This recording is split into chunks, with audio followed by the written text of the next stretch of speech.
In 1962, after being ordered by the courts to accept an African-American student into the University of Mississippi, a minimum ACT admission requirement was implemented in the state schools, a full 8 points above the average African-American student's score. Yet, the historically black colleges had a much lower entrance requirement. This exemplified and maintained the racist environment throughout the United States in this time period. In 1995, Judge Biggers ruled this as being de jure segregation, which was still not legal. But instead of removing the higher ACT admission requirement, Judge Biggers accepted a proposal to raise all of the requirements to this level. Now, Mississippi is left in a situation where the average African American student's score is lower than the cutoffs. This misuse of the exam, as well as other controversies, has created a question as to the reliability of utilizing standardized tests such as the ACT or SAT for college admissions. These controversies include racial discrimination, classism, and lack of usefulness to students. Racial discrimination in standardized testing has long been a subject of attention. Much like the case of the Mississippi cutoff score, colleges and universities have been found to utilize ACT scores to discriminate based off of race. Another instance of this is seen with Southern University and A&M College in Baton Rouge, which both require a 20 on the ACT, while the average ACT score for African American students is a 17.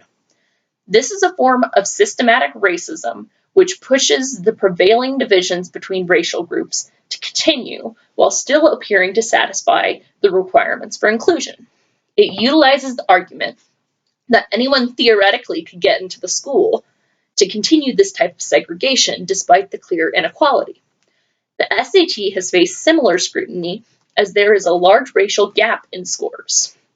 Asian American and Caucasian test takers average out in the 500s for each subject, while all other minority groups average out around the mid-400s.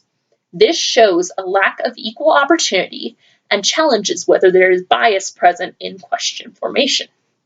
Both of these standardized tests fall short in one common area in regards to racial or ethnic variation.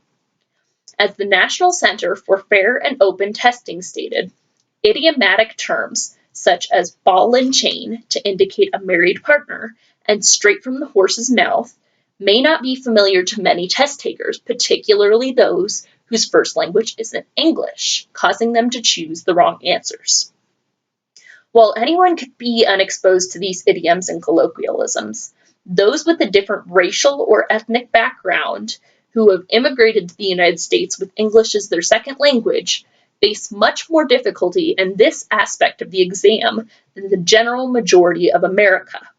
Ultimately, the use of these standardized tests in college admission for racial minorities does not justly represent their abilities. Classism in these standardized tests has also recently become a point of attention for the population. Based on the College Board SAT score review of 2009, there is a 129-point difference for a single subject between the highest and lowest brackets of parental income. There is also a 139-point difference based on parents' highest education level. These large gaps between scores call attention to the variation of schools in poor communities and those in rich communities. Lack of resources and funds make a difference in the education received by students. It parallels with conflict theorists' views that school systems are set up to perpetuate the existing social class system. When looking at the ACT, the company sells coaching guides, practice materials, and software, which may not be affordable for lower-income families. An ACT coach named Gary Moss did a study on African American poor students in Missouri. Accounting for other variables, coaching for the ACTs resulted in an average of 1.34 more on scores. He also did a study on all the students taking the ACT at large Midwest high school. He found a similar result to the Missouri study. Students who were coached gained an average of 1.5 more on their scores. These studies indicate that there truly is a classist advantage for upper-class citizens. Both of these exams are faulty and classist in one other way. Based on an intensive study done by Betty Hart and Todd R. Risley, it is found that there is a 30 million word difference between the vocabularies of children whose parents are on welfare and students whose parents are part of the upper class. Because of the elevated language utilized in the exams, it is inherent that students of welfare will have lower scores than students of upper class. This does not allow the best representation of what these welfare students know. It simply draws attention to the 30 million word gap. Each of these examples of classism in the SAT and ACT bring question to whether the tests are made to offer the best opportunity to all students. Then there is the question which people have been asking since the creation of these standardized tests. How useful are these tests for students when examining college admissions and future success? First, we will look at the SAT.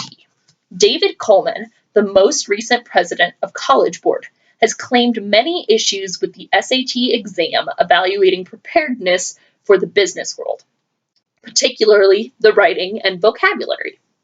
He has condemned the current opinion writing questions, stating, if writing is to be ready for the demands of career and college, it must be precise, it must be accurate, it must draw upon evidence. Furthermore, he has raised question to the elevated vocabulary in saying, I think when you think about vocabulary on exams, you know, how SAT words are famous as the words you will never use again, you know, study them in high school and you're like, gosh, I've never seen this before and I probably never shall. These issues are in 2 of the 3 sections on the exam, leaving only one section that is a good evaluation and will be of use in the business world.